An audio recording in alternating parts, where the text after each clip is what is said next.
Hey everyone, welcome back. Um, it's been some time that I posted a video. I wanted to come up with something that would be really interesting and valuable for you guys before I post a video. So I went back to my bat cave to figure like how can I add value. So over the past couple of months, I've been really thinking about Tesla actually quite a lot, and my investment in Tesla over the past 4 years. I first bought my Tesla stock back in 2016. February 2016 is when I first bought my Tesla stock, and I've held on to it, and I've held on through all the ups and downs, and obviously last week has been crazy for Tesla, and you've seen tremendous growth in the stock.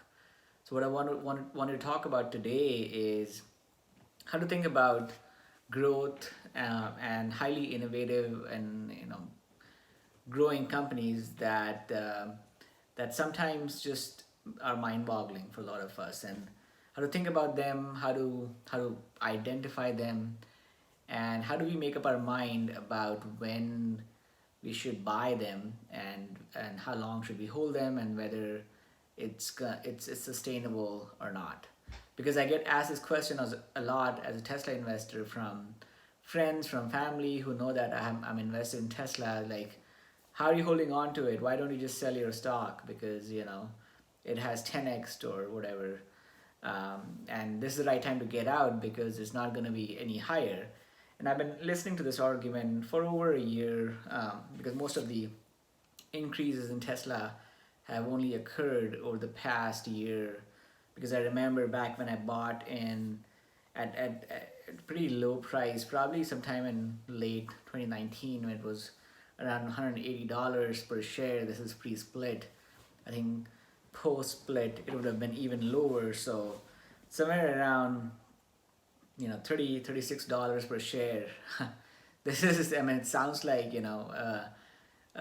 very long time ago, but it wasn't very long time ago. It was in 2019 that Tesla was trading at around 36 dollars a share, and today the price, I think the high point on the price was about $880 a share. So that's exponential growth in about, I would say, 14 to 15 months. So this video is about how to think about these kind of companies, how to think about innovation and high growth companies. The first thing I would like to say, and I kind of heard that across multiple um, opinion channels and YouTube videos and people who are really great at this stuff, is to disassociate the stock from the company. Stock is one thing and the company is completely different. Stock is what the company should be valued at, and company is a company. I mean, it's the thing that manufactures products and keeps the customers happy and actually has a business at the end of it. So you have to keep them separate and think about them separately. They, don't associate. Whenever you start associating the stock with the company, then you probably you're missing the point. So from the beginning, my thought process about Tesla has to just think about Tesla as a company, and that is one of the reasons why I've been able to hold on to the shares of Tesla and not really the stock, because the stock can go up and down as much as it wants. And kid you not, I mean, for the longest time it was down. So a lot of people would tell me sell your stock, and a lot of my friends did sell their stock because the stock was down, but that didn't mean anything from a company standpoint. Tesla was doing great. I put in my reservation for the Model 3 back in March of 2016, the first day. I think it was March 30th, if I'm not mistaken. I kind of I'm hazy on that memory, but I first put my reservation in March of 2016. I first did a test drive in Tesla with a friend of mine back in 2014, when I was like, if I buy a Tesla, I'll probably won't have any money to buy a home, so probably Tesla will be my home. But I was super impressed by my drive. So again, focus on the company more than the stock. I mean, the stock is completely different. It's a completely different beast. A lot of people are not able to keep the company and the stock separate, and that's why they are always confused about what should they do with the stock. Its stock is not the company. The company is different. Now, the other thing to keep in mind is when you think about the company, how to think about the company, you should think about what products they're putting out, how good are those products. Try to experience them as much as you can. If you can't, then in case of Tesla, for years and years, people could go and test drive them. So if you wanted to be a Tesla investor, the first recommendation I would have for you would be go and try out their product and think about what people of probably your age group or like around your age group would think about it, because that's probably the biggest user base that the company, or what people call total addressable market, and even beyond that, right? So when you go and try out the product of the company, you learn a lot about the functionality. You learn a lot about how well it is made. You learn a lot about how it distinguishes itself from the competition. So you learn quite a bit about the product, because the product is, if you think about it, is the end result of everything that the company is about. So it is the end result of their good management, the innovation that they have. It's a result of whether they're able to raise money. So a lot of things that make a company successful is generally manifested itself in the product. So when you try the product and you like it, then what it generally means is that the company is probably doing fine. So do that. I think that's one of those things that you should do. Then you know we have these days we have so much content available. Try just go on Google and Google search their management. Just look at what their profile is. What is their past experiences, and how do they think? How does that align with your thought process? Does that align with your view of the future or not? Or is it even beyond that? And if it's beyond that, then you have not, you're probably investing your time wisely, because you're hearing from people who are at the cutting edge of their industries. So that's going to benefit you. If not, if you're not buying the product, if you're not buying the stock, then it's going to benefit you generally speaking, because you would have a pretty good know-how of where the industry is going and what is the cutting edge of that industry. So learn about their management, learn, and to the extent, as I said, to the extent possible, try to buy the product. If it was too expensive, then try to ask people and take surveys of people on the customer service, because it's one thing to say that we sell a product, it's completely another thing to say that we are also capable of servicing the product. So look at the product, look at the management. It's almost like when you buy a stock, it's almost like marrying someone in a way. Especially if you're going to be long-term investor, you got to be diligent. You got to know what you're getting into, and to know what you're getting into, you got to learn about the product, learn about the management, and learn about the customer service that is going to stay with you for however long the product, a typical customer would use. And doing just these three things would give you a pretty good idea about the company, how well it is run, whether it's innovative or not, whether its product is a breakout product or not, whether the customer service is amazing or not, and whether the management has the eye on the ball or not. And just these things, just the fundamentals of this thing, is like, I can't even like emphasize how important this is to the stock price, because sooner than later the stock price will catch up to this thing. And this is what I found with with Tesla, is like, for the longest time there was a lot of misinformation about Tesla, and a lot of people on YouTube have covered misinformation that was spread about Tesla for the longest time, by different interest groups. I don't want to get into speculating why that had happened, but that was real. Like, the company, what the company was doing and the products that they were putting out was not the story. The stock was the story for the longest period of time. If you went to mainstream media and read about Tesla or heard about Tesla, you just felt like Tesla is just a poor company, which it wasn't, right? And a lot of those people and a lot of that misinformation has been proven wrong, because the company was pretty solid. So just focus on the company, know about the product. The other thing that we'll do is kind of build conviction in what you're buying.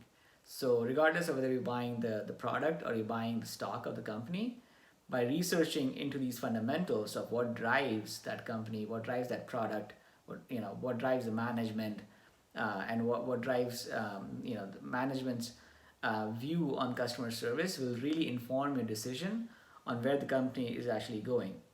You know, even without doing a lot of market analysis. I'm talking about people who probably don't have the time or patience to do a lot of these analyses.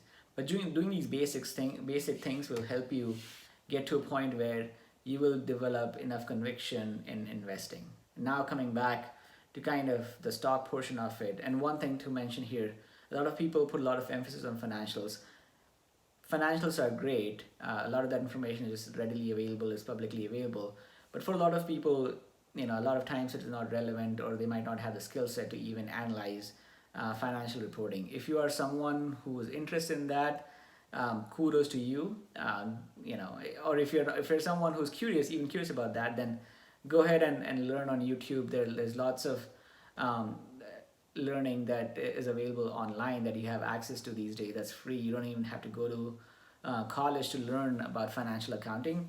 Just spend some time, learn about accounting, so that you can view, or you can review the financial statements that the company puts out, so that you can have a better view of the finances of the company. But generally speaking, finance, I think financials are a trailing metric. They're not looking forward metric. The company doesn't talk about their financials until they've actually happened. So it's always lagging a month or two behind actual performance. So I wouldn't put too much emphasis on it, but like putting emphasis on it, like looking back at historical performance, at least financially speaking, would tell you, or would inform you about how the company is allocating capital, how are they managing it, how are they spending it, what are they spending it on. And it definitely has its pros in the sense that it gives you an idea about how the money is being spent in the company. But it is, in my view, it is probably has lower weight than you kind of experiencing, as I said, the way the product has been, the way the product feels, and the customer service and the management and all those things, and the surveys that I put a lot of emphasis on you making, and listening really keenly to the founder, to the CEO, and what their vision and the plan is, because that's what long-term investing is all about. In the short term, yeah, I mean, you can look at the financials and say, yeah, I mean, these are the challenges the company faces in terms of raising capital or profitability, and blah blah blah. But in the long term, if you have a great product, if you have something that people love, then generally speaking, financials have a way to figure themselves out. So from a stock investment standpoint, these should be the building blocks of your investment. The building blocks should not completely rely on financials, because number one, they're short term, and number two, they are trailing metric, and they don't kind of pave the way for the future. The other thing I want to talk about is start with a clean slate. If you're gonna long term invest, which I highly recommend, don't be a short term investor. I don't even think that people who invest short term are investors really. I think they are just speculators, or traders. I mean, not even traders. I think trading is good. You can trade, but short term investors are, in my opinion, speculators. No offense to anyone, but investors are long term. So it's not.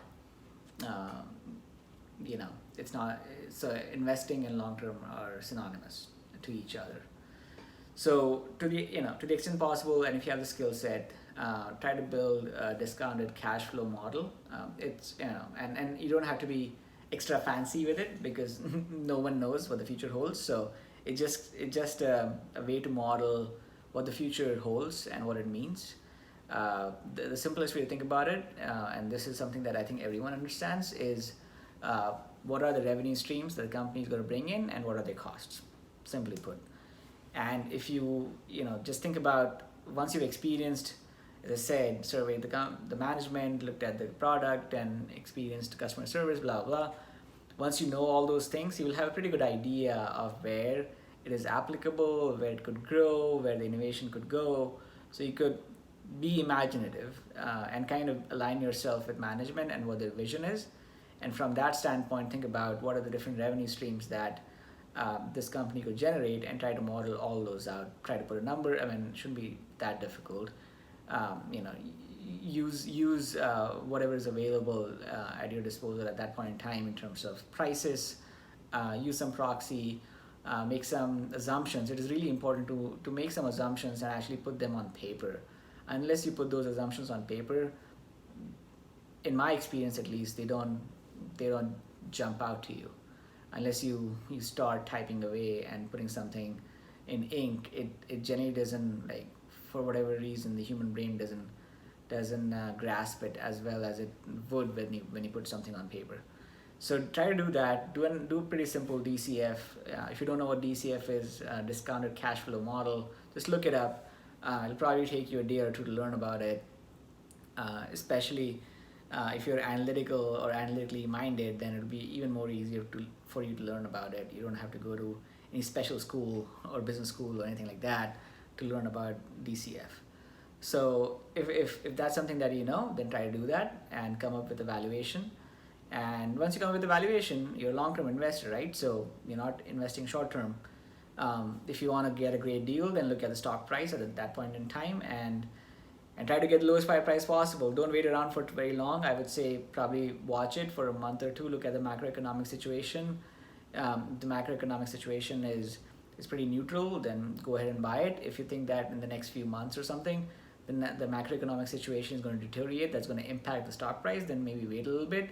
But don't wait forever, because who cares if it's going to be 10% down or 15% down or not.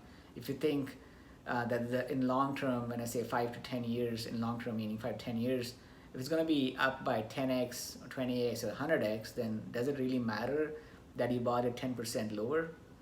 I don't think so. I mean, you're talking about multiples. So you're talking about exponentials. So when you're talking about exponentials, don't get too greedy about what's the lowest price possible.